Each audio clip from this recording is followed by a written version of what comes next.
se le llamó genéricamente como Ruta de la Seda.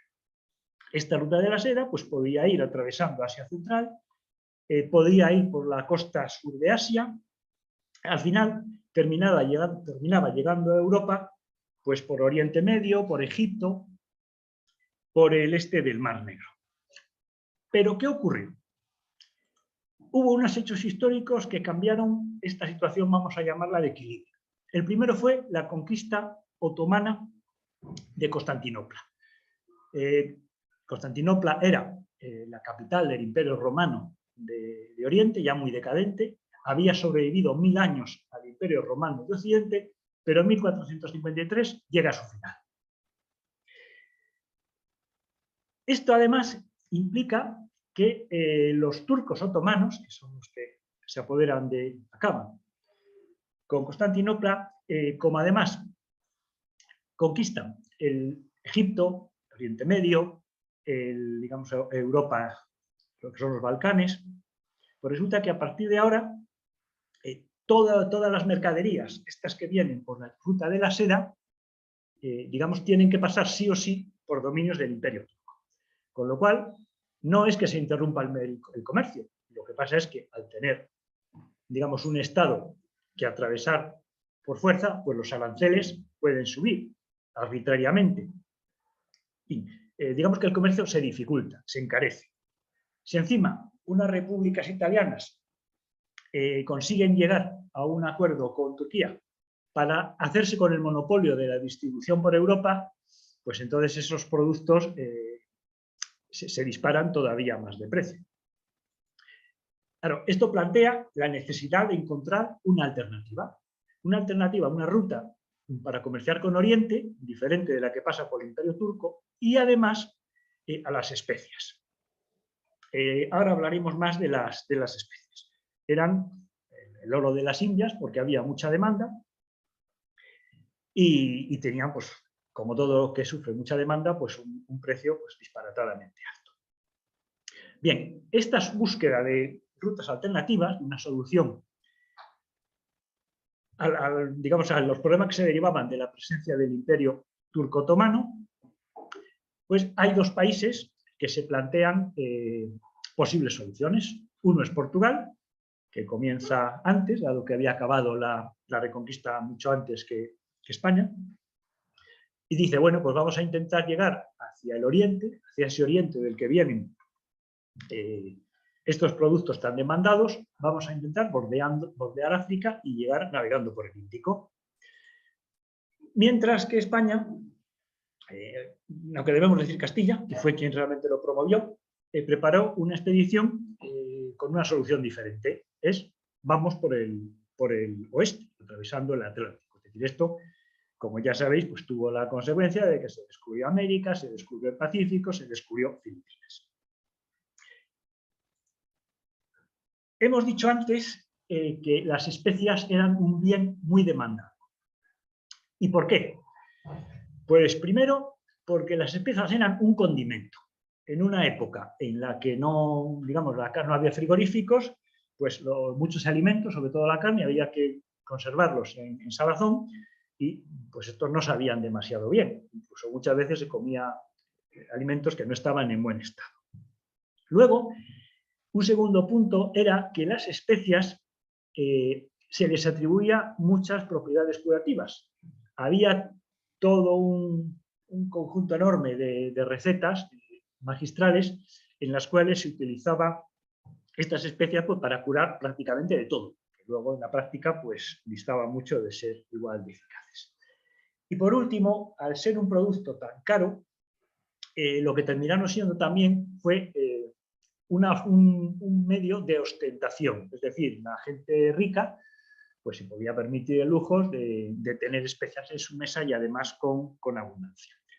La mayoría de estas especias tenían su origen en Asia, en la India, en Ceilán, en Indonesia, y en particular había dos, que eran el clavo y la nuez moscada, muy cotizadas, pero que eran endémicas de unas islas diminutas, que de un archipiélago que se llama las Molucas, que hoy en día todos sabemos dónde está, pero en el siglo XV o XVI pues nadie, no tenía ni idea, ¿no? Bueno, pues con estos antecedentes vamos al primer viaje de Colón. Cuando alguien presenta un proyecto, al quien se lo tiene que financiar o aprobar, pues lo que hace es decir, una propuesta. Y Colón, ¿qué dice? Mira, yo quiero encontrar una ruta que llegue a las costas de Asia, pero como ya hemos dicho antes, navegando hacia Occidente. El Océano Atlántico en aquellos tiempos era conocido como Mar Oceana o Mar Tenebroso. Es decir, esta es la propuesta. Ahora bien, cuando alguien tiene que aprobar un proyecto en las empresas, actualmente, pues lo que se procede a hacer es un análisis DAFO. ¿Y esto qué significa? Pues significa que primero vamos a ver cuáles son las debilidades de ese proyecto. Es decir, con los recursos que tenemos, con lo que sabemos hacer, ¿en qué fallamos? ¿Por dónde podría fracasar el proyecto? La A significa amenazas. Es decir, si yo abordo un proyecto, ¿qué factores externos pueden amenazar? Puede ser la competencia, puede ser pues, cualquier cosa que os imaginéis, pero ya que tú no controlas.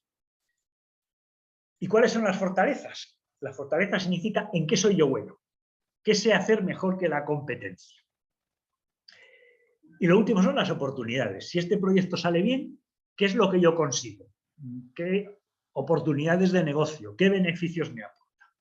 Bien, estos análisis, con esta terminología, la terminología es moderna, pero al final de siempre se han hecho análisis similares, porque igual que ahora el director de una empresa tiene que saber lo que aprueba, pues en aquellos tiempos un asesor de los reyes pues, tenía que hacerlo también. Bien, pues vamos a hacer el análisis DAFO de lo que pasaba en tiempos de Colón. Y empezamos por las debilidades.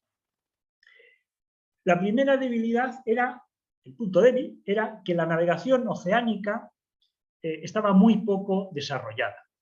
Es decir, o sea, los barcos podían navegar, hacer navegaciones de cabotaje, pues, sin perder muy de vista la costa, pero navegar en el océano era un problema, porque aunque había instrumentos, muchos de origen chino o árabe, pues la verdad es que era difícil, cuando navegabas por alta mar, saber dónde estabas. Otro problema, otra debilidad, era que no se conocían las dimensiones de la Tierra. Es decir, si tú quieres atravesar un océano, pues por lo menos tendrías que tener una idea de cuáles son sus dimensiones. Y en este caso, las suposiciones, los cálculos que se trajo Colón de Italia, que os había elaborado un astrónomo italiano, se llamaba Toscanelli, pues tenían un error del 30%. Es decir, en vez de pensar que la Tierra tenía, como tiene realmente, 40.000 kilómetros, pensaba que tenía unos 29.000. Con lo cual, eso, claro, cuando estás en el mar, pues os podéis imaginar que plantea problemas. Y otra debilidad era que no se podía medir con precisión, bueno, con precisión y sin precisión, la longitud de un punto de la Tierra, de la superficie terrestre. Es decir, tú en la Tierra, aquí sí había técnicas para medir la latitud, se podía medir la altura del Sol a las 12 del mediodía y bueno, eso le permitía saber en qué latitud estabas. Pero la longitud no lo sabías. Es decir, tú podías hacer 1.000 millas, 1.000 marinas, o podías hacer 1.500 y no tenías modo de saber cuántas había recorrido. Bien, esto de alguna forma era la situación tecnológica, las debilidades derivadas de la situación tecnológica. Pero luego había amenazas. Por ejemplo, una de ellas era, vamos a hacer un viaje hacia lo desconocido. No sabemos lo que vamos a encontrar, no sabemos a dónde vamos a llegar. Y lo más importante, en una época en la que se navegaba a vela, se dependía de vientos y corrientes, ¿se podría volver? Ese era el gran problema, la gran amenaza de una exploración marítima. Otra amenaza, otro problema, es que Portugal y Castilla habían firmado un tratado, unos años antes, el Tratado de Alcasovas-Toledo. Con él se ponía fin a las hostilidades entre Castilla y Portugal por la guerra de sucesión castellana, pero claro, eso planteaba una serie de limitaciones, de restricciones a la navegación castellana por el Océano Atlántico. Es decir, en este tratado, pues las Canarias se asumían que iban a ser dominio español, que todavía no estaban conquistadas, las Azores, Madeira, Cabo Verde, se aceptaban que era dominio portugués, pero la navegación por la costa de África iba a ser solo portuguesa y los españoles no podían entrar. Con lo cual, claro, si tú cruzas el Atlántico, pueden pensar que vas muy al sur, que entras en dominios portugueses, podía crear un conflicto diplomático que luego ya sabes que suelen degenerar en guerras. Y, sin embargo, había muchas fortalezas. Por ejemplo, la península ibérica tenía mucha experiencia en navegación a largas distancias. Los aragoneses, que se movían por el Mediterráneo hasta el otro extremo, pues, con absoluto dominio de los espacios y de las distancias, y los castellanos no solo navegaban habitualmente hasta Flandes, hasta Inglaterra, sino que se ha demostrado que también llegaban hasta el Báltico. Es decir, que hacer un viaje largo, en principio, no era problema. Esto tenía una consecuencia, que era otra fortaleza, que es que se sabía mucho de construcción naval. Es decir, en España se hacían muy buenos barcos, y sobre todo en el Cantábrico, que era donde más se navegaba, cerca del Océano Atlántico, pues eran barcos tremendamente resistentes, aunque fueran de construcción artesanal, en astilleros de ribera. Claro, esto también implica, el punto primero y segundo implica otra cosa, que es que había una marinería muy experimentada. Es decir, si tú quieres hacer un viaje arriesgado a un sitio que no conoces, resulta que sabes navegar, te atreves a navegar a larga distancia, sabes hacer barcos resistentes y tienes una marinería para tripular esos barcos. Otro factor es que los reyes católicos pues habían, digamos, controlado mucho a una nobleza que había sido excesivamente influyente durante los reinados anteriores, Enrique IV y otros reyes anteriores. Entonces esta nobleza pues veía que o invertía en algún sitio o sus expectativas económicas pues podían, iba a decir menguar, seguir menguando. Con lo cual ya tienes además otra fortaleza, que son posibles inversores. Y luego un último punto, que ahora nos parece que quizá no tiene sentido, no es importante, pero en el siglo XVI sí que lo tenía, era el espíritu de cruzada. Es decir, Isabel la Católica era una mujer creyente y devota, y entonces, pues, muchos de sus actos estaban impulsados precisamente a intentar convertir a otros seres humanos allá donde estuvieran. Bueno, pues hablamos de las oportunidades ahora. ¿Qué oportunidades nos ofrecía un viaje de este tipo? Pues la primera era la oportunidad de conseguir metales preciosos. ¿Por qué? Pues porque en Europa había una gran escasez y el comercio se sustentaba en esos metales preciosos. Además, bueno, pues, evidentemente, un poco ampliación de lo anterior, es que tanto el comercio catalano-aragonés en el Mediterráneo como el comercio castellano en el Atlántico, Mar del Norte, pues había que pagar y cobrar con metales preciosos. Y luego había también una oportunidad que era la de satisfacer esa demanda de especias, pero no solo esa demanda de especias, porque si rebobinamos a la primera transparencia, la ruta de la seda traía muchas cosas a Europa Occidental, empezando por la seda, pero luego hablando por artesanía, por tejidos, por todo lo que queráis. Y luego la oportunidad, claro, que era uno de los aspectos importantes del proyecto, es librarnos de una vez de intermediarios, ya fueran turcos, genoveses, lo que fuera. Y todavía había otro punto, que era ese tratado de Alcasovas del que hemos hablado antes, que había que intentar expandirse, una vez que se había acabado además la reconquista, expandirse sin limitaciones ajenas. Bien. Si os fijáis, este pequeño análisis, este somero análisis, nos da una imagen de cómo andaba el mundo a finales del siglo XV. Hemos hablado de tecnologías, hemos hablado de negocio, hemos hablado de competencia. Bien, entonces, cuando los reyes católicos aprueban ese proyecto, lo primero que se hace cuando un particular quiere llegar a un acuerdo para que se desarrolle su propuesta es firmar unas capitulaciones. En este caso, las de Colón se les llama capitulaciones de Santa Fe, porque se firmaron ahí. Una capitulación es un contrato entre un particular y los monarcas, en este caso los reyes católicos, ¿no? ¿Por qué? En el que se dice, mira, tu objetivo va a ser descubrir esto, o hacer esto, esto y esto. Y a cambio, si lo consigues, pues te doy estos títulos, estos nombramientos, este dinero, lo que fuera. Un contrato.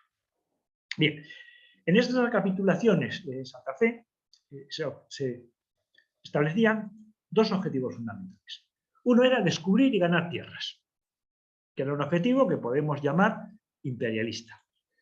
Y otro era conseguir pues, este capital, llámese oro, plata, piedras preciosas y sobre todo especias, que era un objetivo económico. Fijaros que estoy hablando de un proyecto y objetivos. Lo digo porque esta estructura la voy a repetir en los viajes que vienen a continuación.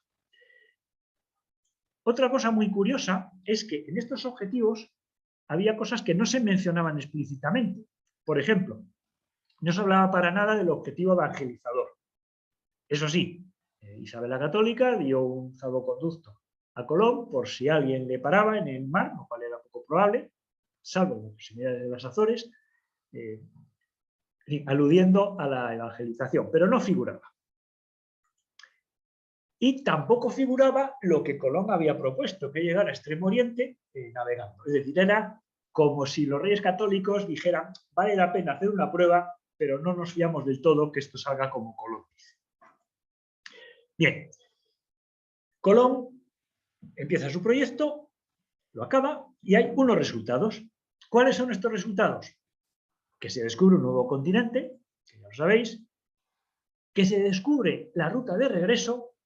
Antes hemos comentado ya algo que en unos tiempos de navegación a vela era importantísimo, porque si tú descubrías algo pero luego no podías volver, pues el descubrimiento era inútil. Y un resultado del proyecto de Colón que no se logra es llegar al Oriente ni a la especiaría. Es decir, que el proyecto pues, es un éxito a medio. De hecho, tardó años en ser rentable digamos, el descubrimiento y la colonización de América. Bien, hemos visto los objetivos, hemos visto los resultados, pero además hubo consecuencias. Estas consecuencias pues, empiezan, pues, lógicamente, al descubrir nuevos sitios, que el mundo no se reduce a Eurasia y África, pues comienza una exploración, un periodo de grandes exploraciones y de expansión territorial. Y se establece también una nueva ruta comercial entre España y América. Este periodo de exploración se puede ver ilustrado, materializado por el primer mapa mundi hecho por Juan de la Cosa, en el que ya aparece América. Juan de la Cosa acompañó a Colón en 2 de sus viajes y en su vida hizo un total de 7 viajes a América. Este mapa mundi lo tenéis en el Museo Naval de Madrid, es posiblemente la pieza más valiosa del museo y como realmente no es fácil de entender para el profano, pues aquí tenéis un pequeño esquema. A la izquierda se ve que aparece América y en el centro y a la derecha, pues África, Europa y Asia. Es decir, se estaba descubriendo el mundo, mucho más de lo que se conocía. Y otra consecuencia, la otra que decíamos, digamos la del flujo comercial, pues se traducirá años después en la flota de Indias, que unía Sevilla, puerto que tenía el monopolio del comercio con América, y diversos puertos de América. Es decir, como veis, este primer viaje ya ha producido un cambio en el mundo. Bien, pero hemos visto que no se habían alcanzado esas especias tan ansiadas. Entonces, claro, una vez que has descubierto un continente y dices, he llegado tan lejos, ¿por qué no sigo? Entonces comienza una carrera entre España y Portugal por encontrar la especialidad. Digo entre España y Portugal porque eran los dos países atlánticos que estaban en mejores condiciones de empezar a buscar estos remotos y cuasi legendarios lugares. En 1488, fijaros antes de Colón, el portugués Bartolomé Díaz, que iba bordeando África, llega hasta el Cabo de Buena Esperanza. Con África, los portugueses, el principal comercio que tenían era oro y esclavos. Pero no habían perdido por eso de vista el llegar a las Molucas. En 1492 se produce, como ya hemos visto, el viaje de Colón.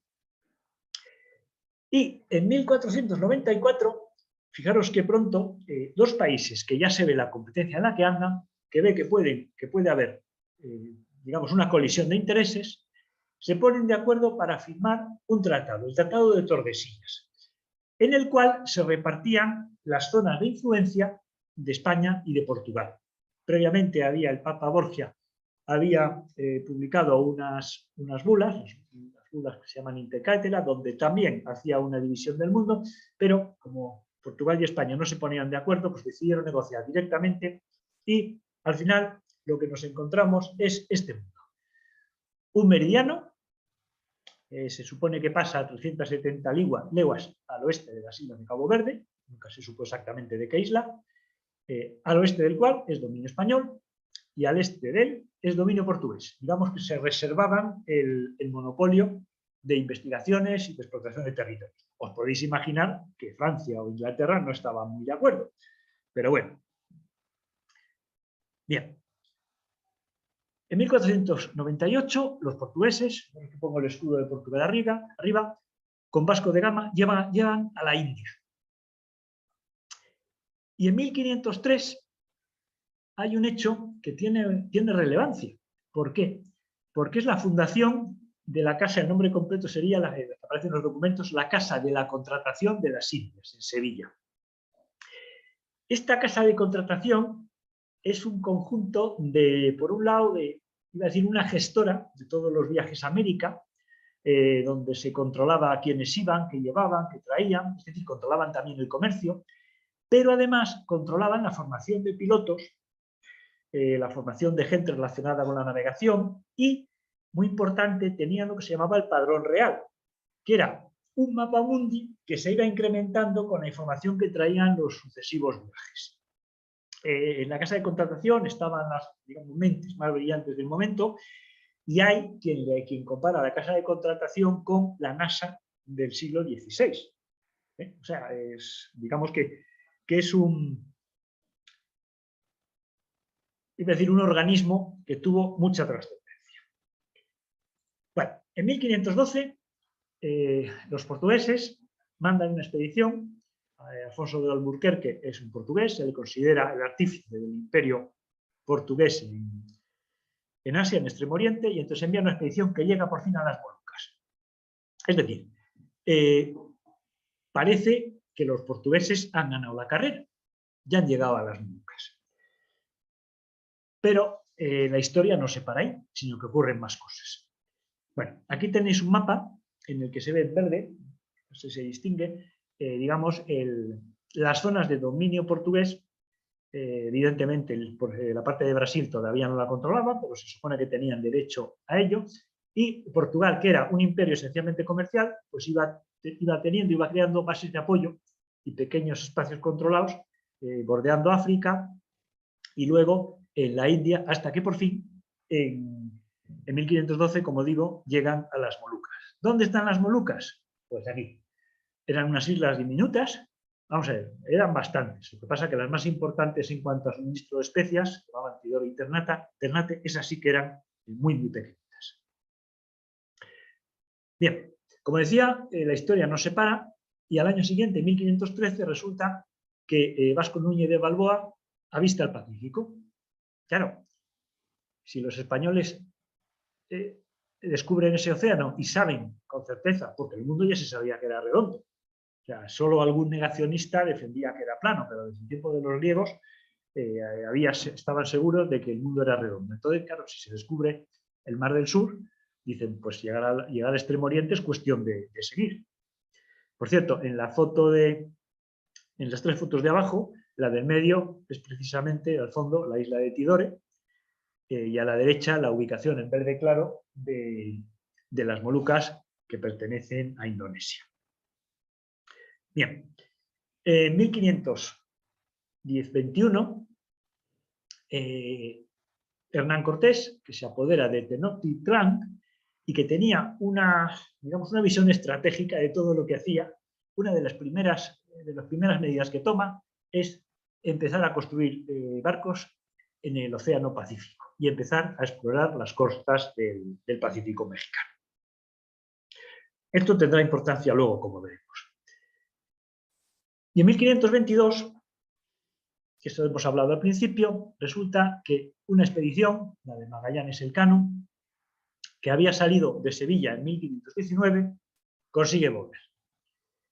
Consigue volver con Elcano al mando, ha llegado a las Molucas, a esas tan ansiadas Molucas, y ha completado la primera circunnavegación. Pues vamos a hablar un poco más de esta expedición. Cambiamos de capítulo y repetimos la fórmula. Viene Magallanes. Magallanes es un portugués que trae un proyecto bajo el brazo, que se lo ha rechazado el rey de Portugal, y viene con él a España. En España se naturaliza español, súbdito de Carlos I, y plantea encontrar un paso desde el Océano Atlántico hasta el Mar del Sur, que luego se llamaría Pacífico. Propone también, como en objetivo de su proyecto, llegar a las islas del Maluco, esas a que los portugueses se habían llegado en 1512, y propone regresar a España por una ruta que respetase el Tratado de Tordesillas.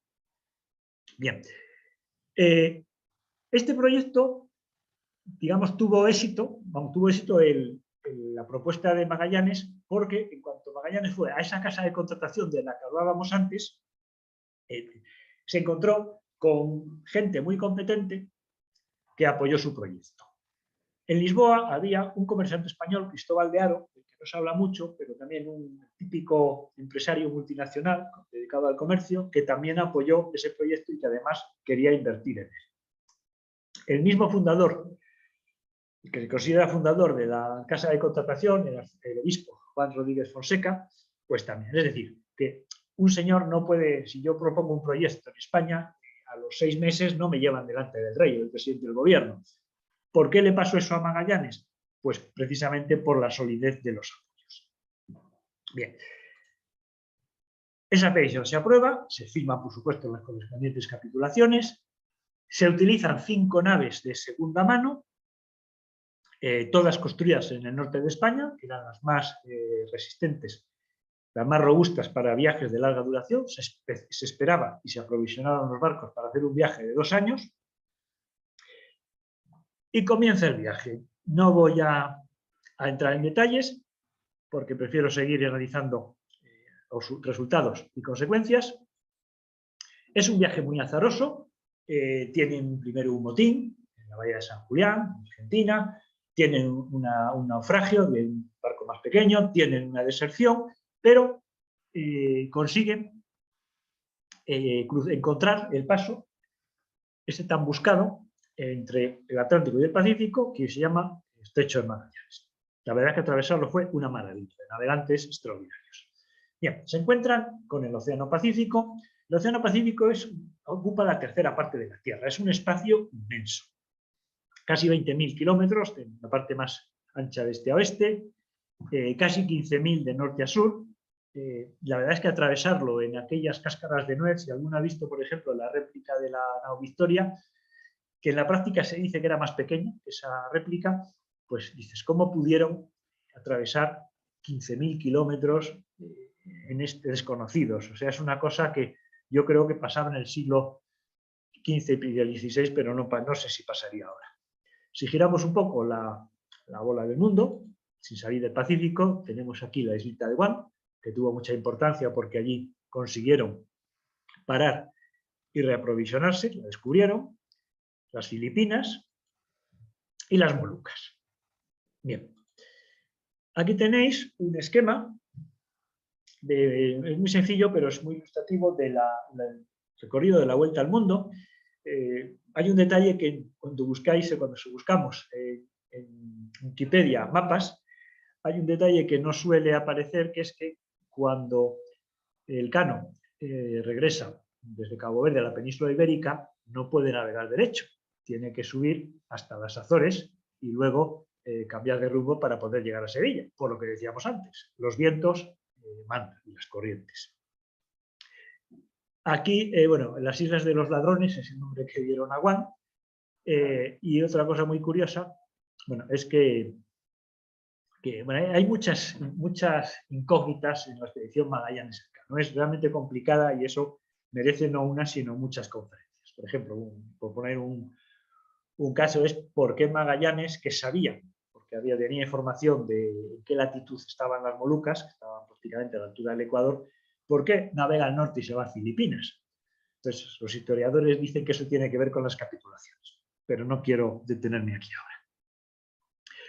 Bien, este otro mapa, que está sacado de una web fantástica que se llama rutaelcano.com, tiene otra representación del recorrido, de la derrota de la primera circunnavegación. Y aquí en el centro hay un dibujo en línea continuada, no sé si se llega a ver, finito,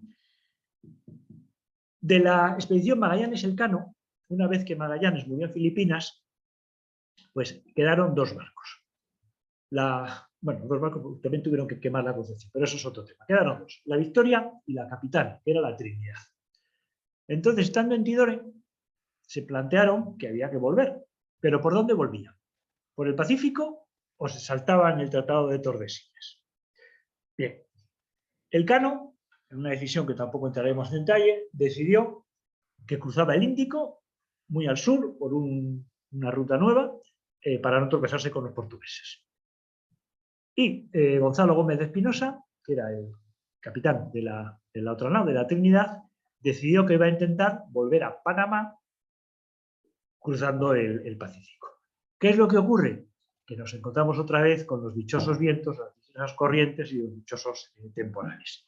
Después de un viaje durísimo, tuvo que volver a las Molucas, donde allí ya le capturaron los portugueses y solo unos pocos supervivientes llegaron a España años después. Bien. Aquí tenéis una placa que está en Sanlúcar. Sobre el número de tripulantes los historiadores no se ponen de acuerdo. En fin, hay algunos que hablan de 245 y otros de 265 y otros incluso de más. Aquí está la lista de los 18 que regresaron, que también regresaron varios indios, que de eso no se habla, 3 de ellos libres y algunos esclavos, pero bueno. Y una cosa también curiosa es que entre esos 18 que regresaron, había 4 vascos, 4 griegos, 3 andaluces, 2 gallegos, 2 italianos, un cántabro, un extremeño y un alemán. Lo cual no deja de ser curioso porque demuestra que era una expedición de alguna forma, entre comillas, española, pero con participantes multinacionales. Es decir, cuando alguien de otro país valía, pues se le fichaba, ¿no? Igual que Estados Unidos fichó a Ernest von Braun pues para el proyecto Apolo. Bien. Habíamos hablado de objetivos. ¿Cuáles fueron los resultados de esta expedición? Pues que encontraron el paso, que llegaron al Maluco, pero no regresaron por la ruta que respetara el Tratado de Tordesillas. Pero hubo más resultados.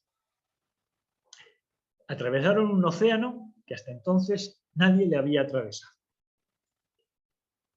Descubrieron la isla de Guam, vamos a avistar, porque sus habitantes ya la conocían, y el archipiélago de San Lázaro, que es como nombraron a las Filipinas. Y otro resultado, otro logro, fue que cruzaron el Índico por una ruta nueva. Y además, la nao Victoria, la que vino con Elcano, venía cargadísima de clavo. Para que os podáis entender la importancia de esto, a pesar de que se habían perdido 4 de los 5 barcos, a pesar de que había habido, contando los que volvieron con la San Antonio, pues 200 muertos, por números redondos. Bueno, pues a pesar de todo, el viaje fue muy, muy rentable por el clavo que traía la Victoria. Se ganó dinero. Lo ganó fundamentalmente Carlos I, que era el que había puesto más dinero, y este comerciante Cristóbal de Haro, del que hablábamos antes. Y un último resultado es confirmar empíricamente la redondez de la Tierra. Que ya se sabía, pero había que demostrarlo. En cambio, en contra de lo que yo mismo pensaba hace mucho, prácticamente no se mejoró el conocimiento de las dimensiones de la Tierra. Precisamente pues, por los problemas para medir la longitud en alta mar. Bueno, sobre este punto insisto, porque normalmente pues eso, se tiende a pensar, no, si yo he dado la vuelta al mundo ya sé qué dimensiones tiene. Pues no. Claro, de la expedición Magallanes-Elcano quedaron cuestiones pendientes. Por ejemplo, que determinar si el Maluco quedaba en la parte española o en la parte portuguesa del mundo. Evidentemente, si tanto portugueses como españoles están intentando llegar a esas islas, si ambos han llegado, pero hay un tratado de Tordesillas, ¿son mías o tuyas? Y, por supuesto, había que encontrar una ruta de regreso. Claro, el tratado de Tordesillas, Elcano se lo, digamos, lo violó, pero eso era algo que no se pensaba, no se podía hacer mucho. Entonces llegamos a un nuevo problema, que es ahora hay que encontrar, ahora lo que hay que encontrar es la ruta del tornaviaje. Es decir, hemos ido todos de llegar a América, hemos sido capaces de llegar a la especiería, pero tenemos que volver. El proceso del tornaviaje buscaba un objetivo estratégico, que era, lo hemos dicho desde el principio de la charla, comerciar directamente con las Molucas. Pero la corona española tenía una visión más amplia. En el fondo, lo que era consciente es que aparte de las especies había más cosas. Estaban todos los productos orientales que de siempre habían sido muy demandados en Europa. Es decir, por decirlo de alguna forma, lo que estaban intentando era crear una nueva ruta de la seda, pero por el Pacífico. El requisito, evidentemente, era ese tornaviaje. Bien, ese tornaviaje pues, fue otra vez una larga carrera de muchos años, pero en este caso todos los esfuerzos hechos por parte de España.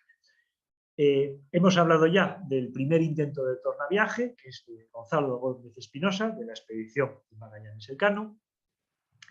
Hay un segundo viaje, conocido como la expedición de García Jofre de Loaiza, prácticamente sigue la ruta de Magallanes, llega a las Filipinas primero y a Tidore después, y allí prácticamente llega solo un barco, y cuando llegan allí están dos portugueses y comienza un enfrentamiento con los portugueses. Entre los supervivientes españoles que hay allí aparece por primera vez aquí, un joven Andrés de Urdaneta. Los españoles que están allí, primero eran unos 140, pues resisten durante años a los portugueses, aliándose unos y otros con tribus locales. De hecho, los españoles estaban muy afianzados en la isla de Tidore y los portugueses en la de Ternate. Bien, una de las razones por la que resisten tanto es porque Hernán Cortés envía a su pariente Álvaro de Saavedra con una expedición de socorro desde México. Esta es la primera expedición que atraviesa el Pacífico, en este caso desde el puerto de Zihuatanejo, y llega a las Molucas. A modo de inciso, yo no me explico cómo se puede atravesar un océano sin tener cartas de navegación ni saber nada de él y llegar a unas islas diminutas en el otro extremo del mundo. Eso lo hacían los españoles del siglo XVI. La única nave de Álvaro de Saavedra que llega a las Molucas intenta 2 veces el tornaviaje y las 2 fracasan. En 1529, esa capacidad de negociar, de llegar a acuerdos entre España y Portugal, se vuelve a poner de manifiesto con la firma de un tratado, el Tratado de Zaragoza. El Tratado de Zaragoza lo que viene a decir es: no sabemos por dónde pasa el antimeridiano de Tordesillas. Bueno, pues es un tratado muy curioso, porque se reconoce que ese antimeridiano pasa por el hemisferio español, pero Carlos I, que necesitaba mucho dinero, dice a los portugueses: pero te lo vendo. Ya, una cosa rarísima, y además con una cláusula de retrocesión, pero bueno, que evidentemente todo el mundo sabía que nunca se aplicaría. Con lo cual, pues bueno, pues las Molucas para los portugueses. ¿Ves? Aquí tenéis un poco cómo quedaba el antimeridiano en verde según el Tratado de Zaragoza. Bien. Iba a decir unos años después, no fue inmediato, pues se acaba la repatriación de los supervivientes de la expedición de Loaiza y de Saavedra, de los dos. Se les repatria a España. Se repatrían por separado, en pequeños grupos. hacen escalas larguísimas en la India, en fin. Hasta fijaros que hasta 1536 no vuelve el último, que el último casualmente es Andrés de Urdaneta.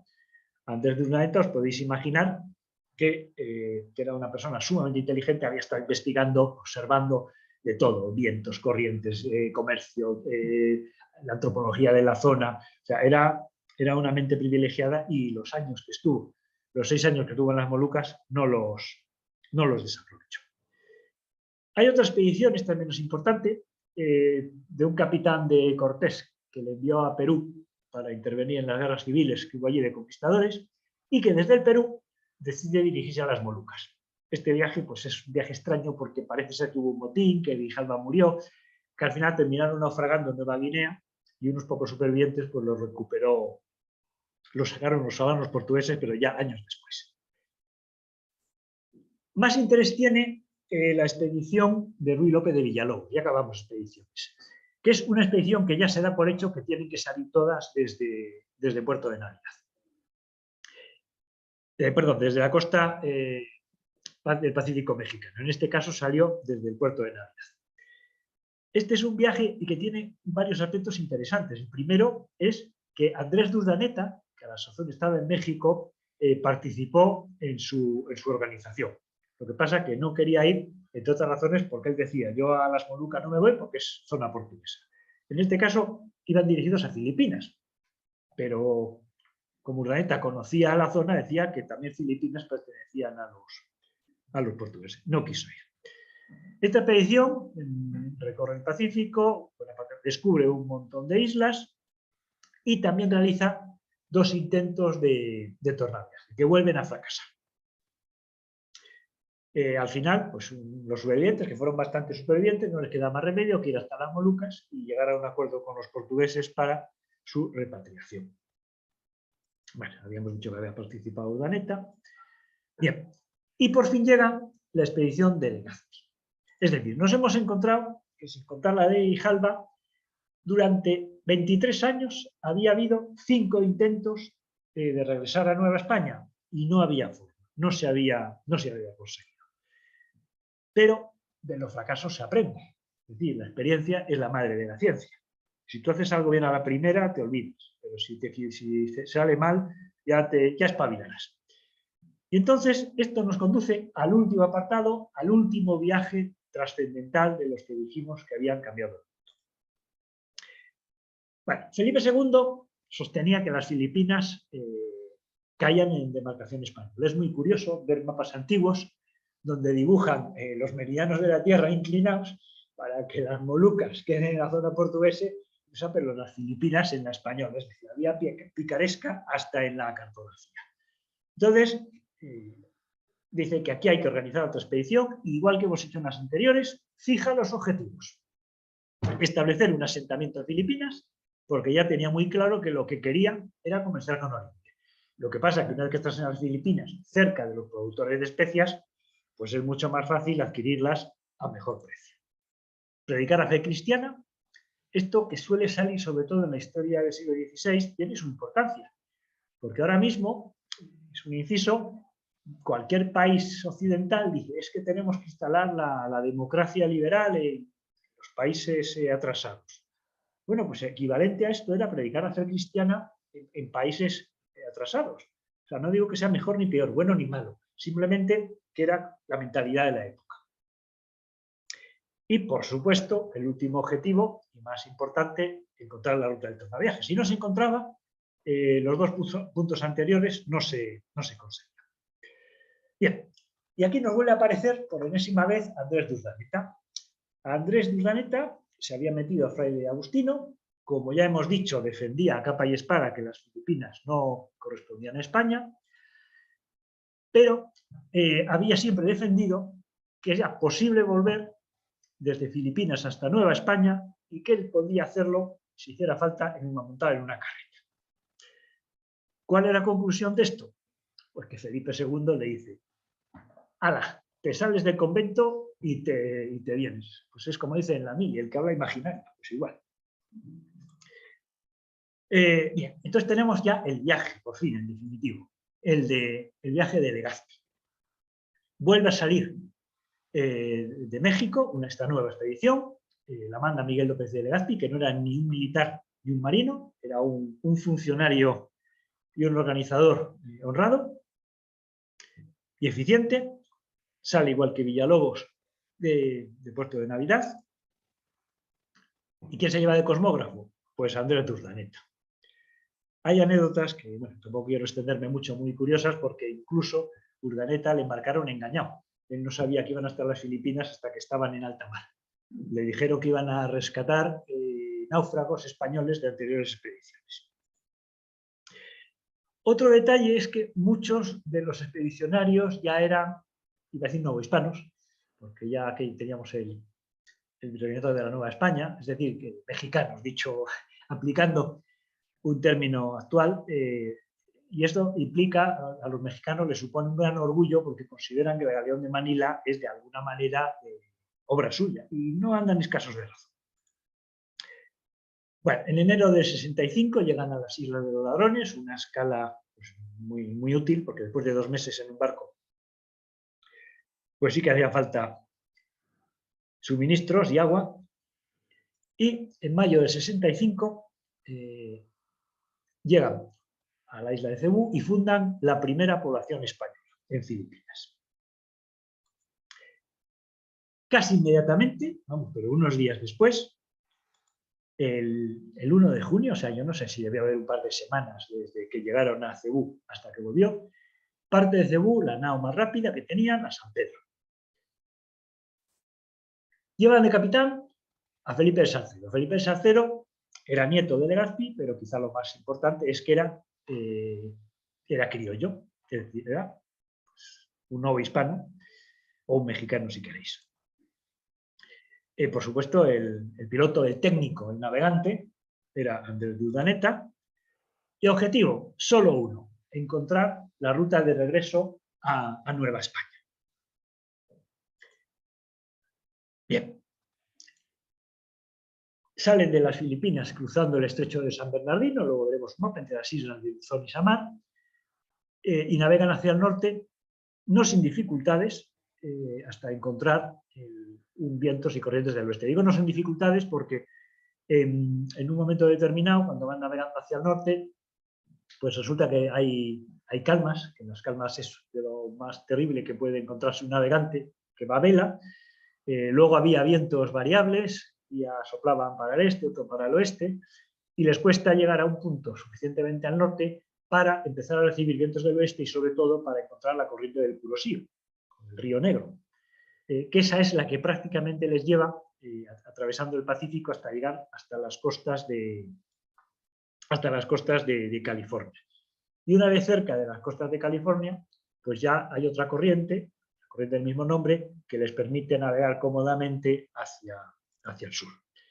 Bueno, pues el 8 de octubre de 1565, después de más de 4 meses de navegación, a pesar de tener a una gran parte de la tripulación enferma de escorbuto y a 30 muertos, pues pasa el puerto de Navidad, navega una semana más y llega al puerto de Acapulco, que Urdaneta consideraba que era mucho mejor por su situación, más cerca de Ciudad de México y por la bahía. Es decir, que habían hecho el tornaviaje. Después, fijaros, desde el año 22, sí, 21, desde el 22, que Gonzalo Gómez Espinos habían hecho el primer intento, hasta el año 65, habían pasado 44 años buscando una ruta que por fin había aparecido. Aquí tenéis un mapa aproximado del recorrido, primero el de ida se encontró muy rápido, era fácil, era prácticamente siguiendo el Ecuador, un poquito al norte, y el regreso era navegando muy al norte, hasta la altura de Japón, y luego cruzar el Pacífico y ya seguir casi costeando. Una cosa que hay que recalcar es los dos viajes, tanto el de ida como el tornaviaje, tenían la misma distancia recorrida. O sea, en kilómetros eran unos 15.000 kilómetros ida y unos 15.000 kilómetros vuelta. ¿Por qué aquí aparece esta línea curva más larga? Porque la Tierra es esférica y aquí está hecha una proyección sobre un plano. Y entonces eso engaña. Lo que sí era muy diferente era la duración del viaje. Desde Acapulco hasta Manila, que Manila se fundó en el año 71, se tardaban unos 3 meses, de los cuales uno era recorriendo las Filipinas. En cambio, el de vuelta era 130 días, que fue lo que duró el viaje de Urdaneta, era un viaje rapidísimo. O sea, 4 meses y pico era muy poco. Lo normal es que duraran 5 meses y a veces más, 6. Os podéis imaginar lo que es estar 6 meses en un espacio reducido, en cubierta, porque en aquellos tiempos se viajaba en cubierta, donde tenías, o sea, siempre veías a los mismos. De hecho, hay hasta, en los marinos me contaban hace poco que había hasta un síndrome que era la mamparitis, de estar viendo a la misma gente siempre, de tener poco espacio para asearse, para tu intimidad, sufrir el calor, el frío, la lluvia, tener que recoger con toldos el agua de la lluvia, porque el agua se conservaba en barriles 2 meses. Si el viaje dura 6, ¿cómo sobrevives? ¿Cómo llevas alimentos para durar 6 meses? Es decir, ese viaje, el viaje de Galeón de Manila, no sé, es un logro que supera digamos, lo que en el siglo XXI podemos entender.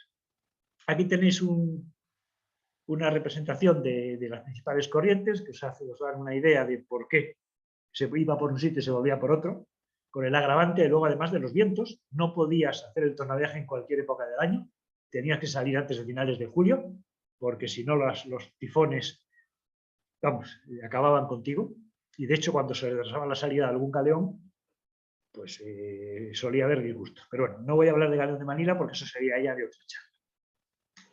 Otra cosa muy curiosa, ya casi acabamos. Después de todo lo que hemos hablado, resulta que Urdaneta no hizo el primer tornaviaje. El primer tornaviaje lo hizo un tal Alonso de Arellano, que era el capitán de un barco muy pequeñito, que iba con Legazpi, en San Lucas, que iba en la expedición de Legazpi. Además tenía de piloto a un mulato. ¿Qué hizo este hombre? Pues se separó, y además parece que deliberadamente, de la expedición de Legazpi. En la isla de Mindanao cargó canela. La canela de Mindanao tenía fama de no ser tan buena como la de otros lugares, pero bueno, si cargas un barco de ella, seguro que beneficio obtienes. Y como sabía los planes de Urdaneta, pues se volvió deprisa y corriendo y llegó 2 meses antes. Eso sí, llegó al puerto de salida.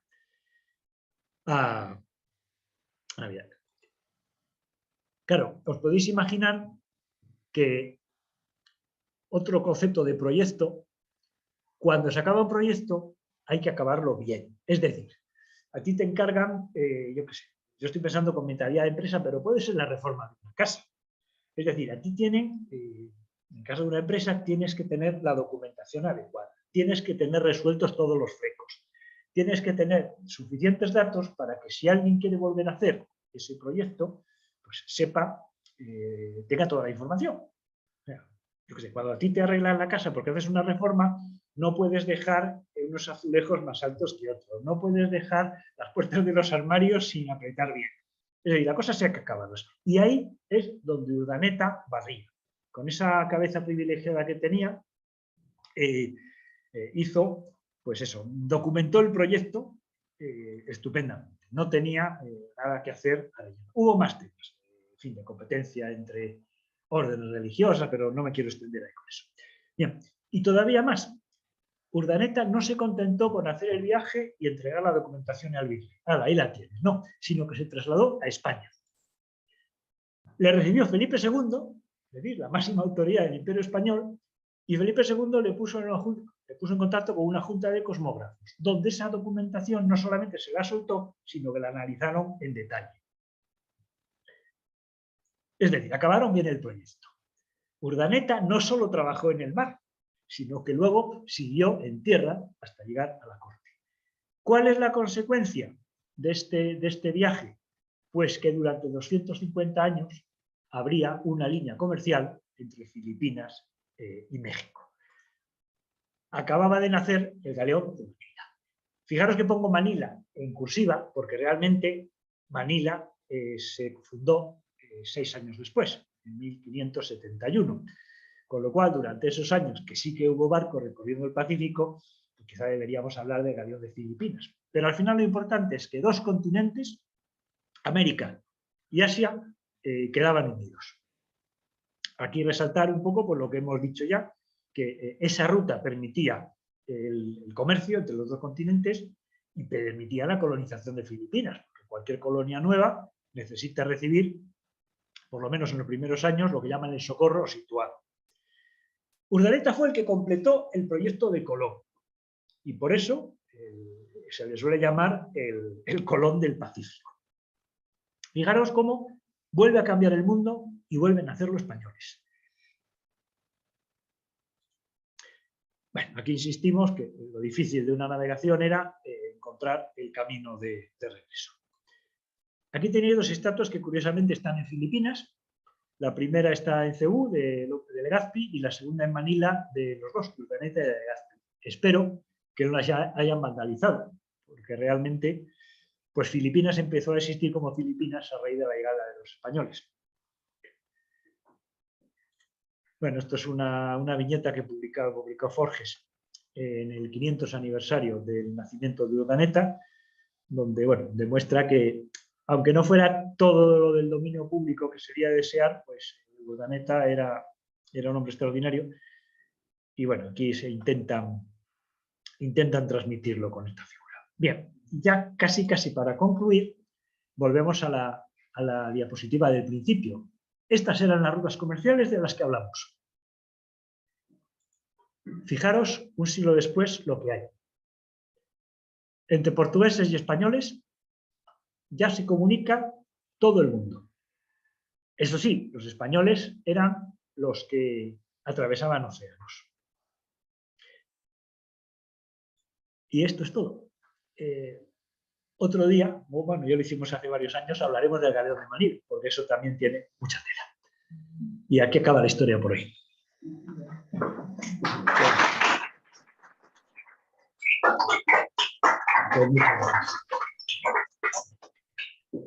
Paco, muchísimas gracias. La verdad es que es muy interesantísimo y además en un año de un innovación, pues bueno, más todavía, ya que bueno, ya sabéis que es un año muy interesante para traer estos temas, con la conmemoración de Magallanes Mexicano y su vuelta al mundo. Esa página web que ha mencionado, muy recomendable porque haces un viaje, pues ir recorriendo el viaje y ir poniendo punto por punto cada uno de esos saltos que hace. Sí, este año, bueno, el propietario de rutaalcano.com, se llama Tomás Mazón, es un buen amigo mío. Curiosamente nos conocimos precisamente por temas de estos, de viajes por el Pacífico, y resulta que no es historiador, es ingeniero. Entonces se ha cogido cosas como documentos. Bueno, primero ha transcrito muchísimo en todos los archivos de España y de Portugal. Entonces una de las cosas que ha hecho es que ha cogido el diario de un piloto griego, de Francisco de Albo, y ha ido reconstruyendo sobre su diario de navegación dónde calcula que estuvo cada día. Con lo cual, esa gráfica que puse antes, que se veía el recorrido completo de la primera circunnavegación, pues es lo más preciso y lo más novedoso que se ha hecho hasta ahora. Entonces, digamos, cualquier información sobre la primera circunnavegación, sobre todo iba a decir una información más técnica, la tenéis ahí. Por ejemplo, hemos dicho antes que se podía medir la latitud, pero no la longitud. Bueno, pues tiene un capítulo entero dedicado a explicar cómo se medía la latitud y cuáles eran los problemas que había para medir la longitud. Es que hay muchas cosas, a veces, digamos, de tipo técnico, que o te las crees o no las entiendes. Y entonces, esta página ha recibido además varios premios. No es que quiera hacer propaganda de ella porque el webmaster sea mi amigo, pero es que realmente es algo a mí me encanta, es extraordinario. Bueno, tú la conoces por lo que ves. Sí, para intentar enlazar de alguna forma de un viaje de los míos o alguna exposición en algún sitio, pero bueno, juntarlas con la conferencia y me parece fabulosa. Sobre todo la interactividad que tiene con el mapa y todo eso es muy bueno. A mí de la conferencia también me gustaría resaltar ese dato del número de gente que iba y que regresaba. Realmente estábamos hablando con la expedición de Magallanes de 200 personas nada más. para intentar ponerse de acuerdo cuando lleguen, si es que llegan a un punto determinado, intentar que los indígenas la apoyen en otros portugueses. Sí, eran y además los españoles, supongo que estás pensando en las luchas entre españoles y portugueses en Tidore, es muy llamativo porque, ya te digo, yo calculo que llegaron 140, 150 personas y con los de Saavedra, pocos más. Pero claro, al estar tantos años luchando que a lo mejor eran escaramuzas o eran golpes de mano, o sea que tampoco, pues, poco a poco iba disminuyendo el número de españoles, ¿no? Y claro, a lo largo de los años, porque el Tratado de Zaragoza se conoció ahí en el otro extremo del mundo, pues no fue al cabo de 4 días, fue tardó en conocerse 2 años, ¿no? Entonces, ¿qué decir? Que ahora estás ahí 4, 5, 26 al 30, pues eso estás 4 o 5 años. Entonces, en el otro extremo mantienen la fidelidad a su rey, no sé, viven en unas condiciones pues precarias, dependen más de la diplomacia por ejemplo, los habitantes de Ternate se llevaban de siempre, además históricamente eran enemigos de los de Tidore. Entonces, claro, los españoles y los portugueses negociaban para intentar pues, obtener apoyos. Esto es como cuando Hernán Cortés llegó a México. Él tenía muy pocos hombres. O sea, los mexicanos dicen que México lo conquistaron los indios y México se lo independizaron los criollos. No les faltaba razón, porque Colón tenía miles y miles de aliados indios. Y un poco en las Molucas pues pasaba lo mismo. ¿Cuánta gente viajó con Urdaneta y regresó? Vamos a ver, la expedición, sí se sabe, lo que pasa es que no siempre me olvidan los datos. En el viaje de retorno, el que iba a la nao San Pedro, precisamente esta mañana leí que iban 200. De esos 230 murieron durante la travesía. Supongo que de escorbuto, ¿no? Porque en una travesía tan larga era lo que ocurría. Y luego llegaron a Acapulco, llegaron bastantes enfermos y murieron otros 4 más. Y por publicidad el tratamiento a los por la boca. Sí, se desenvolvía y se lanzaba con un lastre. Era lo normal. Hemos hablado digamos, de 3 proyectos que cambiaron el mundo. Si alguien tiene alguna pregunta, y lo sé, estaré encantado de responderla. Sí, mi intención era animar para las preguntas también online. Pregunta, ¿el puerto de Navidad en México sigue existiendo o no? Porque en los mapas se Si te digo la verdad, lo estuve buscando yo también un día, y lo que ocurre es que hay muchas localidades de México, muchas que cambiaron de nombre. Con la independencia cambiaron de nombre, y entonces tienes que buscar más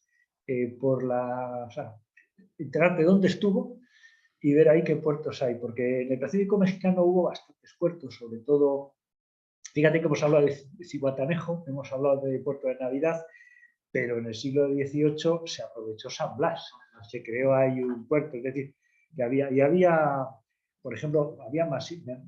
Una de las cosas que a lo mejor os preguntáis es cómo se enteró Saavedra, Hernán Cortés, que tenía que mandar a Saavedra para ayudar a los que estaban en las Molucas, ¿no? Y entonces hubo 2 fuentes de información para Hernán Cortés. Una de ellas fue que desde España, el propio rey le dijo, oye, que manda una expedición, envía socorros por si las moscas desde México. Pero es que hubo otra cosa muy curiosa, que la expedición de Loaiza estuvo llena de incidencias. Fue una expedición pues, desafortunada, porque tenía muchos barcos, tenía por lo menos 7. Un par de ellos desertaron, otros se perdieron. Y hubo uno pequeñito, un patache, que también se perdió después de cruzar el estrecho de Magallanes y navegó hacia el norte, recorrió 9.000 kilómetros hasta llegar a Tehuantepec, que es un golfo que está al sur del Pacífico mexicano. Pues evidentemente, si llegó allí el barco, pues es que allí era posible atracar, ¿no? Y mira, o sea que a lo que voy es que había bastantes sitios donde pues a lo mejor era pesca, ¿no? Porque la comunicación con Perú pues tampoco duró muchos años. Luego se prefería exportar la plata peruana por el Río de la Plata. En fin, hubo muchas batallitas, entre comillas, muchas incidencias, muchas historias. O sea, qué pena que no tengamos un Hollywood. Yo al ponerlo en Google Maps, directamente me ha llevado a Barra de Navidad en Jalisco, México. Barra de Navidad, sí. Que está al norte de Sí. Manzanillo. Sí. Y al sur de... Que en Manzanillo también había un puerto, porque ahí precisamente en el siglo XVII hubo una batalla entre un corsario holandés, Joris van Spilbergen, y unas fuerzas españolas que mandaba Sebastián Vizcaíno, del que a lo mejor algún día hablamos, porque es otro personaje fascinante. Sebastián Vizcaíno. No tiene nada que ver con Cayo Vizcaíno en Florida. Sí, lo hay, pero este es un explorador básicamente en el Pacífico también. Yo creo que no, yo creo que estaba en... Vizcaíno, bueno, Vizcaíno exploró, le puso nombre a muchas cosas. Bueno, fue empresario, político, comerciante, explorador y el primer embajador europeo en Japón. O sea, que es también para una biografía, también para una historia. Nada. Yo abuso y pregunto esta cosita. Es que me interesa mucho el tema. Porque, Sí, tú preguntas. Si lo sé, contesto. ¿No se intentó una vez ya conocido en Acapulco intentarlo desde otro puerto, por ejemplo, de Lima o Perú, desde un puerto más al sur para intentar agarrar pues ida, sí, bueno, pues hubo, es que el viaje de ida era muy cómodo. O sea, le llamaban a esa parte de viaje, le llamaban navegar por el mar de las Damas. O sea, tú sabías que tenías 2 meses hasta Guam, pero normalmente no había tempestades, o sea, no había cambios de rumbo, o sea, alguna vez sí que se perdió algún barco, pero era un viaje cómodo, ¿no? Y además había otro tema. El Galeón de Manila, es que no me quiero meter mucho en el Galeón de Manila, pero el Galeón de Manila se basaba en cambiar plata por seda y productos orientales.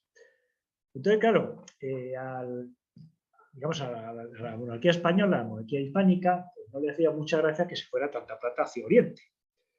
Entonces, si encima de la plata de Nueva España se iba la plata del Perú, pues enseguida, de fecha muy temprana, dijeron, no, desde Perú, desde Callao, que era el puerto más importante de la costa del Virreinato del Perú, prohibido comerciar con Asia. Lo hacéis a través de Acapulco. ¿Sabes? En cualquier caso, tampoco se hubiera ahorrado tanto. El gran problema era el torno. O sea, no sé si alguno, no me quiero ir por los cerros de Úbeda, pero bueno, habéis visto una película que se llama, creo que era 12, no, El motín del Kane. ¿Os suena? Una película antigua que habla precisamente de un motín, que hay un barco y que cuenta la historia de una tempestad, un tifón tremendo que hubo pues, en el Pacífico, ¿no? La historia, vamos, no sé si el motín, pero la historia se basa en hechos reales. Los americanos perdieron varios destructores que se les hundieron. Los aviones de las cubiertas de los portaaviones. Fue durante la Segunda Guerra Mundial. Los barrieron de las cubiertas. Hubo centenares de muertos. Vale, eso pues, provocó un motín. El motín es objeto de la película. Bueno, pues por ahí, con esos tifones, navegaban los galeones de Manila. Yo no sé por qué esto no se lleva al cine. No, pero son historias increíbles. Mira, el Pacífico lo atravesaron, los primeros que lo atravesaron no hispanos fueron 2 ingleses, el corsario, porque era corsario en el momento, Francis Drake, y luego, creo que era Cavendish. Ese fue en el 88, coincidiendo con la Gran Armada.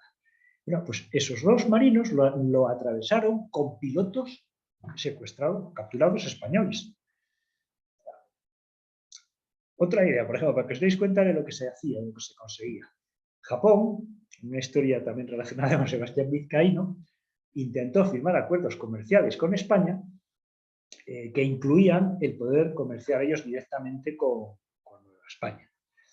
Cosa que evidentemente a la monarquía española le interesaba nada, ¿no? Por eso las negociaciones fracasaron. Bueno, pues en Japón se hicieron un par de barcos de estilo europeo, por diversas condiciones, y en una de las ocasiones en que cruzaron el Pacífico solo con tripulantes japoneses, es que Fíjate que el viaje desde Japón a Acapulco es menos de la mitad y la parte más fácil. Pues es que tuvieron más de 100 muertos. O sea, llegó el barco casi de casualidad. ¿Por qué? Pues porque había que conocerse las rutas, las derrotas adecuadas, porque había que ser capaz de tener conocimientos para cómo conservo el agua, cuándo la consigo, cuando se me pudre, cómo consigo alimentos. O sea, era una auténtica aventura. O sea, digamos, era una cosa insólita, ¿no? Lo que hicieron los españoles. Y sobre todo, hay dos aspectos, dos variables que yo creo que vale poner en valor. Uno de ellos era la tenacidad. O sea, ¿qué país, o sea, está intentando en esa época, poniendo tantos recursos, intentándolo una y otra vez, pues mejorando los mapas, recuperando información de corriente, durante 40 y tantos años? Poco, ¿no? Y luego hay otra, es la capacidad de organización. O sea, organizar un viaje de estos era complicado, era muy complicado. Yo cuando he visto las listas de los acopios necesarios para ese viaje, oye, que tengo que hacer previsiones para 2 años. Y que ver cuántas velas de repuesto llevo, y qué tipo de alimentación, y cómo protejo las velas contra la intemperie. Claro, no es lo mismo navegar 2 meses, como se hacía entonces como mucho, que navegar 6 meses o más sin tocar tierra. ¿Cuántas velas de repuesto tengo que llevar? ¿Qué tratamiento tengo que darlas? Por ejemplo, lo que no se suele hablar es que las velas de la expedición de Magallanes Elcano eran rojizas. ¿Por qué? Porque a las velas había que darle una capa de almagre, de linaza, para protegerlas de la intemperie. Entonces, el barco tenía que llevar de todo. O sea, si llevaban algo de armamento, poco, que si llevaban munición, que si llevaban, o sea, por ejemplo, los barcos de la expedición de Magallanes Elcano tenían los cascos, hasta la línea de flotación, los tenían cubiertos de chapas de plomo y además con muchos remaches. ¿Por qué? Pues porque se atravesaban mares cálidos, venía la broma, se comía la madera y el barco naufragaba, que eso sobre todo era un problema en el Caribe. Como en aquellos tiempos todavía no sabían que el cobre también servía, pues los barcos, claro, eran mucho más pesados, pero era la forma de hacerlo, ¿no? Botica, por ejemplo, han publicado, parece que es el Colegio de Farmacéuticos, un libro, creo que es una joya, pero carísimo, sobre toda digamos, la farmacología que llevaba la expedición, ¿no? Que me sorprende mucho, que antes hablábamos de las especias, ¿no? Es que las especias tenían aplicaciones supuestamente farmacológicas. Bueno, pues en aquellos tiempos había algunas que eran supuestamente, pero otras que eran una realidad. Lo que pasa es que a medida que ha avanzado digamos, nuestra civilización, nuestra tecnología, nuestra cultura, se han perdido muchos de los conocimientos que se tenían en otros siglos. O sea, si tú tienes una aspirina, ¿por qué te vas a preocupar de buscar los compuestos vegetales o destilar sustancias que te causen el mismo efecto? Pues eso se pierde. Bueno, pues yo no sé si... online veo que hay agradecimientos y me ha encantado la conferencia, clarísima, completa, expuesta, enhorabuena, una charla muy interesante y una exposición muy clara. Muchas gracias, Caroline. Pues ahí hay uno que tiene una pregunta, me parece, Antonio Fernández Galaz. Sí, yo. Oye, como te he oído comentar que cómo no se hace te he oído comentar eso, ¿no? Que unas hazañas de este tipo y aquí no se hacen películas. Pues yo un comentario. Los portugueses hicieron un libro dándose autobombo de Camões. Entonces, una pregunta que, bueno, casi la sé la respuesta. Los castellanos intento escucharlo yo y han hecho algo parecido a lo que escribió Camões, dándose bombo de todas las hazañas, todo lo que a dónde llegaron, por qué lo hicieron. Me da que en Castilla no sé. Entonces y ahora, bueno, ahora nos llamamos España, pero vamos, yo creo que hay que hablar de Castilla. eso no se ha hecho. No sé si me equivoco. No sé si opinas. ¿Me has oído? Antonio, ¿nos puedes repetir de nuevo la pregunta? Es que aquí no te hemos oído nada. Ahora sí. La pregunta es si en Castilla ahora no se hace ningún esfuerzo de películas ni nada, pero la pregunta es, ¿alguna vez se ha escrito en Castilla un libro de autobombo como el que escribió Camões de los portugueses, que escribió Os Lusíadas? No se me oye. Sí, se te oye, pero es difícil de responder. Me temo que ha sido un libro general. Sin embargo, de algunos episodios sí que los ha habido, ¿no? Pues eso, que estudian, por ejemplo, la Araucana de Alonso de Cilla, por ejemplo, o ahora se está sacando a la luz, valorando en su justa medida, libros como el de Gaspar de Villagrán, que habla de la expedición de Juan de Oñate y la ocupación de Nuevo México. Es decir, hay cosas, pero son, digamos, no son generales, son reducidas, restringidas. Otra cosa es que existe muchísima documentación en archivos que en muchos casos se ha transcrito. Entonces, lo que pasa es que el concepto, digamos, epopéyico, poético de unas Os Lusíadas, pues yo no lo conozco. Aunque documentación hay de sobra. Ya, sí, documentación ya sé que hay de sobra, pero falta, no tenemos, me parece que en Castilla ya en aquella época no se hacía autobombo. Y yo creo que eso influyó después en todo, creo, no sé. Y influyó también en que ahora no se hagan películas de todo eso que has contado y que lo has contado además maravillosamente, ¿eh?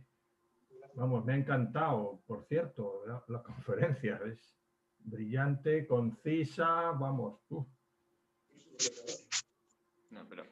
Sí, a mí, continuando un poco con esa duda de por qué no hay ninguna publicación ni nada, también la leyenda negra que todos conocemos, que poco a poco pues, la incultura además de España un poco hacia América, porque realmente hay como un mirar, o sea, como que el primer monarca que pisó América y los territorios pues ha sido Juan Carlos I.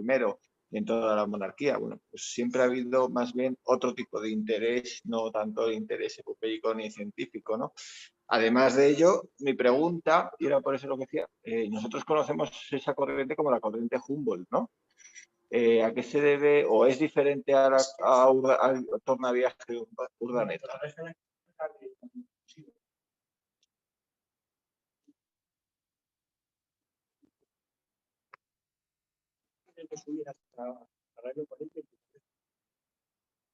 No tiene nada que ver la corriente Humboldt con el tornaviaje de Urdaneta.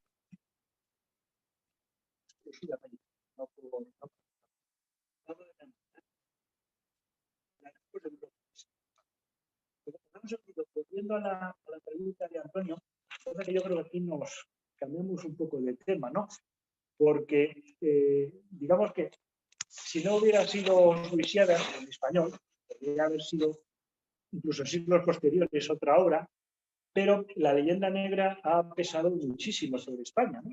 Primero por la fuerza con la que ha atacado España y segundo, por, como dice Villarroca, por la forma absurda en que se ha asumido. O sea, los españoles, en gran medida los españoles, muchos se lo creen, o sea, lo dan por hecho. Entonces, en ese sentido, por ejemplo, es sorprendente los años que se ha tardado en hacer, perdonadme que parece que hago publicidad, pero es que topamos el tema. No sé si habéis visto la película documental España, la primera globalización. Pues que además ha sido, digamos, un éxito inesperado y sorprendente, donde un director de documentales, José Luis López Linares, ha hecho una película donde 39 historiadores, economistas, filósofos, políticos, empiezan un poco a reflexionar y analizar lo que ha sido la historia de España precisamente desde la Edad Moderna, desde el viaje de Colón. En fin, hemos hablado antes de Villarroca. Pues ahí está. No sé si habéis oído hablar de don Alfonso Guerra, seguro que sí. De la presidenta, ¿cómo se llama? La presidenta de la Real Academia de Historia. Pues, no me acuerdo el nombre, lo tengo en la punta de la lengua. Bueno, entonces resulta que hay, pues eso, un número muy elevado de personas formadas, competentes, respetadas, que cuentan una historia que desmonta completamente la leyenda negra. Entonces, ese documental es el primero que se hace, no en plan chauvinista, sino en plan riguroso. De hecho, mira, precisamente creo que sale ya la semana que viene el DVD ampliado. Claro, lo que me dices de que no hay unos Luisianas, claro, si es que primero teníamos que empezar por limpiar en España de la leyenda negra. Y luego hablamos. Pero sí, mira.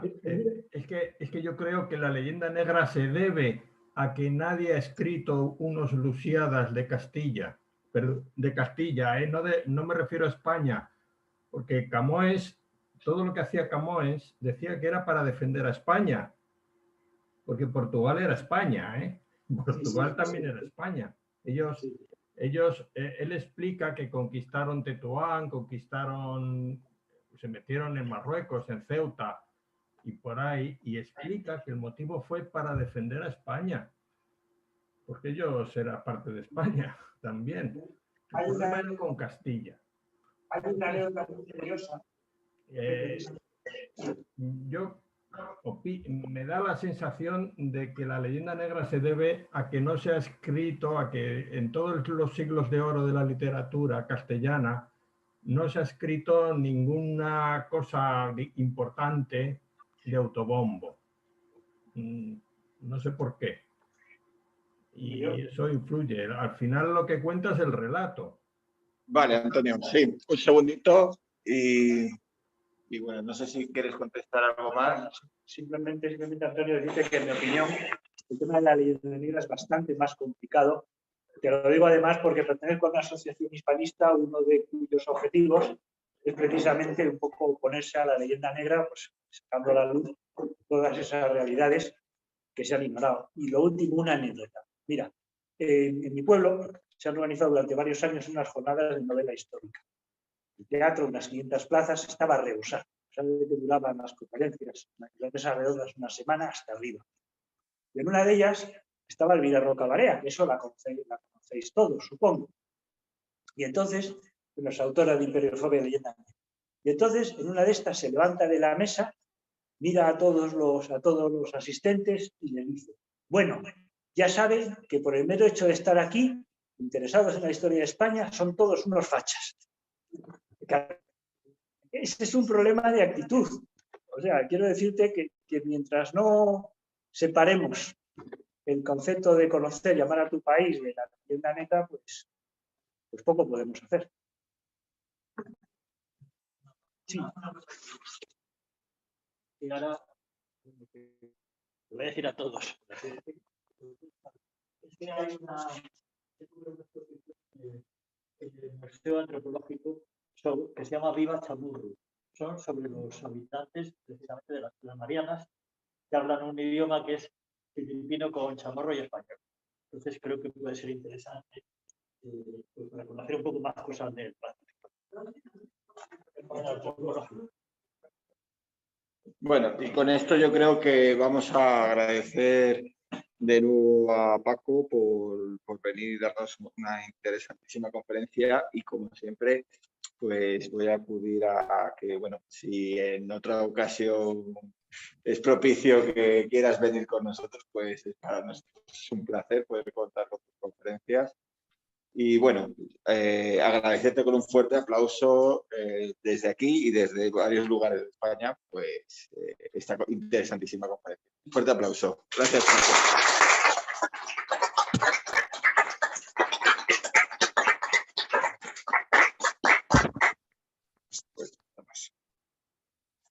Gracias a todos.